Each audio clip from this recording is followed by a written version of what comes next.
Bonjour et bienvenue sur un nouvel épisode de On peut le dire. Today we're looking at how to pronounce the letters C and G in context in French. There are a few similarities with English which I will point out as we go. And let's get started. I think that's all I wanted to say here. So, first we'll look at how to pronounce C if it's followed by E, I or Y. And in that case you'll have to say S. So for example, we have the phrase ce signe ici, this one here, ce signe ici, C followed by E, Y and I, we pronounce it S. It's a bit similar to English when you say receive, to receive a gift, and cicada, and I literally just thought of one with a Y.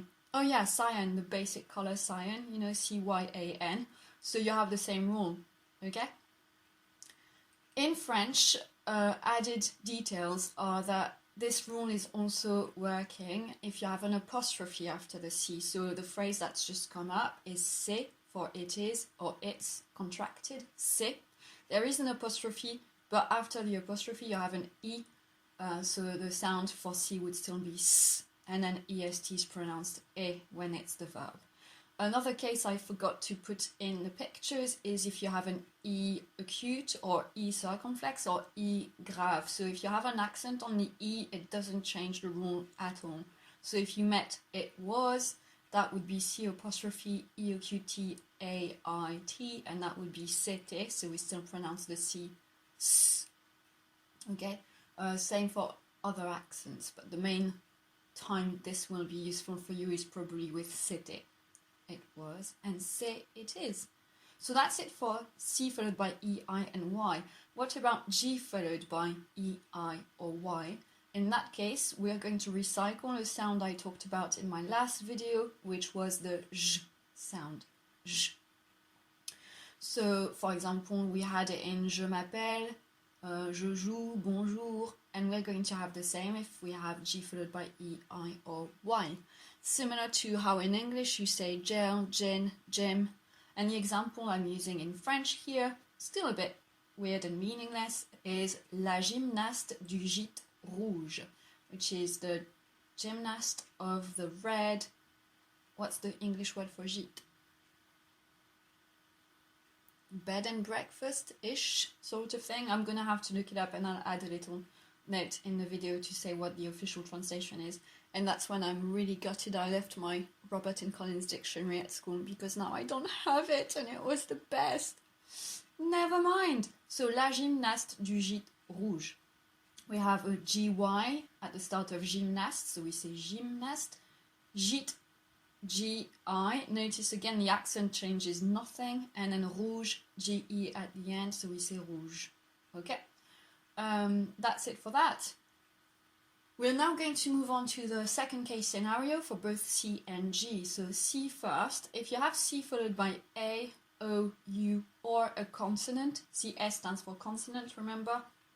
Now you're going to have to say K, which is the same as in English. You don't say crocodile or sarve or sat, you say crocodile, carve, and cut. So if you have a C followed by A, O, or U, you turn it into a K sound in English. We do the same in French, and it's similar with a consonant. For example, in English, the word crisis, you don't say crisis, you say crisis. So we do the same in French. So my example phrase here is going to be Karine colle de curieuses croix, which just means Karine is sticking some curious looking crosses, which makes no sense, but we'll roll with it because it just makes the right sounds. So Karine, which is a first name, Karine, C-A, colle, C-O, for sticks, de curieuse, curious, C-U, and croix, crosses. So we have K every time. Karine colle de curieuses croix. Now, if we look at G followed by A, O, U, or a consonant, you can probably guess what the je is going to turn into. And again, it's a similar rule as in English. So think about the English words garage and go and gut and grey. We sound these all out as g, and it's the same in French. So we're going to have Ma guitare grise est rigolote avec du gâteau, which again makes no sense, but it means my grey guitar is funny with cake. No idea what my mind was doing, but it has the right sound, so we'll roll with it again. So in our first word, guitar, we have G-U-I. So notice how we don't hear the U as a U. The U is here to make sure we don't say gitar, which doesn't exist, but we say guitar. Okay, so you might have this construction, G-U and another vowel. If you see that, the U is there just to make sure you say G, okay? And then you say the other vowel straight away. Then we have grise for grey, G and a consonant. We have rigolote, so G-O, rigolote. And then gâteau, G-A. And again, notice how the accent on the vowel changes absolutely nothing to the rule. You just keep the same rule no matter what the accent might be. So that's it for this one. And now we have a little practice exercise with another completely crazy meaningless text. But I'm going to read out the white and I will mute myself when it comes to the purple. And your job is to decide for each purple example, should we hear S or J or K or G? And that's it. That's your job. You see the text, you decide based on context, should we hear the harder versions, G and K, or the softer J and S. Okay? I will, if there is a tricky consonant, because I'm saying the R's and you might be scared of the R's, I will sound out the R's, so you don't have to worry about it. Just decide if it's G, K, S, or J.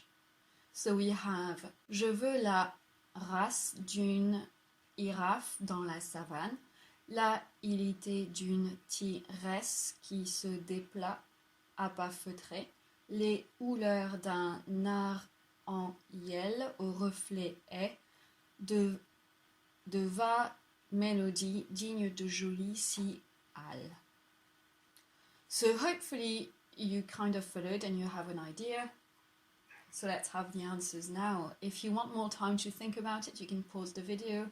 If you want time to give the text a go on your own, again, pause the video.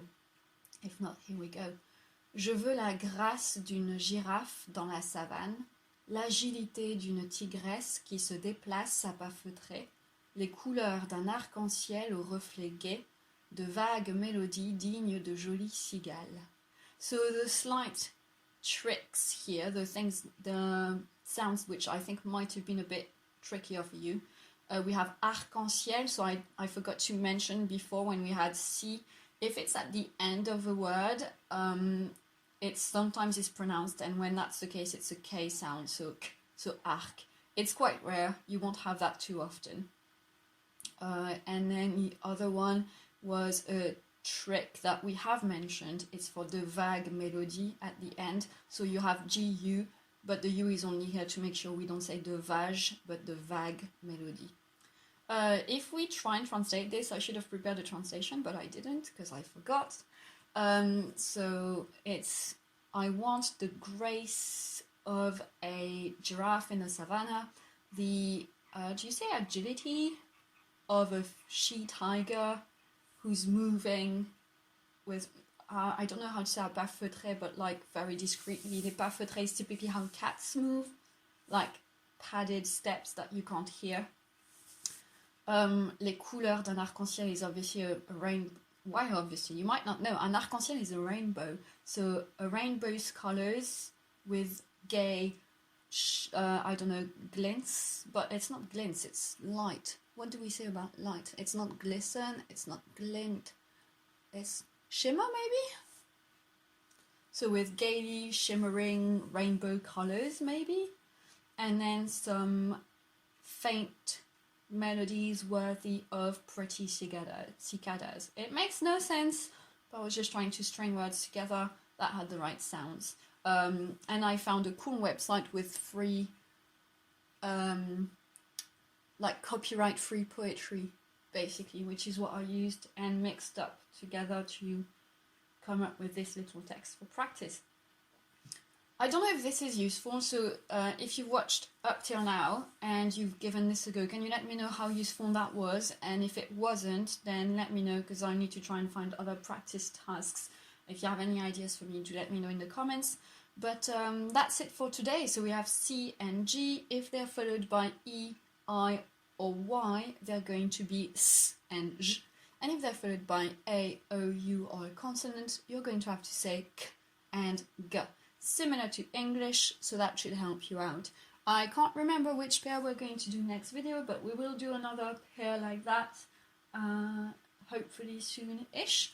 Like if you like this video, share if you know people this might help, subscribe if you haven't already subscribed, and comment anything useful or constructive down below. And as usual, take care of you, and don't forget, on peut le dire.